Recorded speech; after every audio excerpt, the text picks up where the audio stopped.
පොඩි ප්‍රශ්නයක් තියෙනවා. එකට එක කියන එක නවත්තන්න. ගෙවල් වල හරියට එකට එක කියනවා.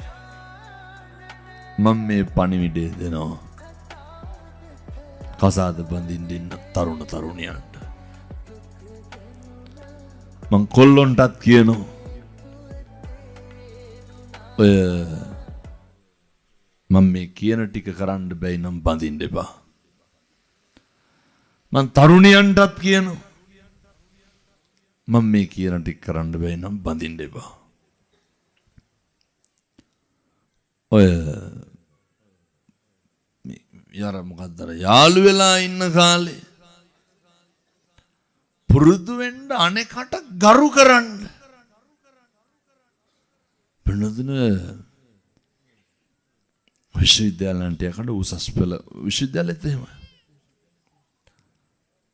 පුදුම විදිහට මේ යාළු වෙලා ඉන්න කපල් කොල්ලෝ කෙල්ලෝ කුණු හරපෙන් බැන ගන්නවා.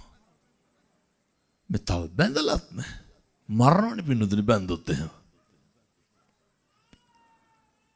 පුදුම විදිහට මම මේ හැම කෙනෙක්ගෙම අහන්නේ. ඔය ජීවිතේ වැඩිපුරම සැක කරේ අපිවද අනුන්වද? කවද්ද කියන්න බාන්න. ඔයත්තුන්ව සැක කරපු දවසක් තියෙනවද? අපි සැක කරන්නේ කවුද? අපි සැක කරන්නේ අනේකව. මොකටද පින්නතුනි අනුන් සැක කරලා අපි කුලප්පු වෙන්නේ?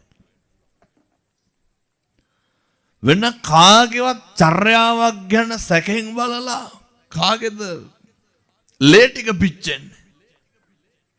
මොකටද?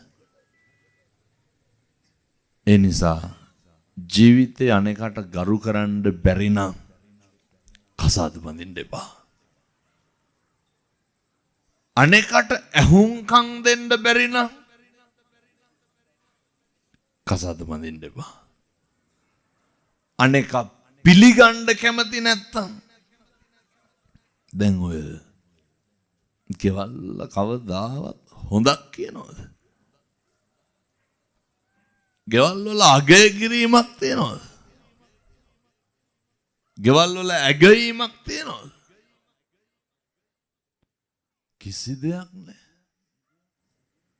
මම බොහොම කරුණාවෙන් දේශනා කරන්නේ මේ පින්නතුන්ට. කාලෙකින් හම්බෙච්ච මනුෂ්‍යාත්ම භාවය තුල වචනකින්වත් පවුනම් කරන්න එපා. වචනකින්වත්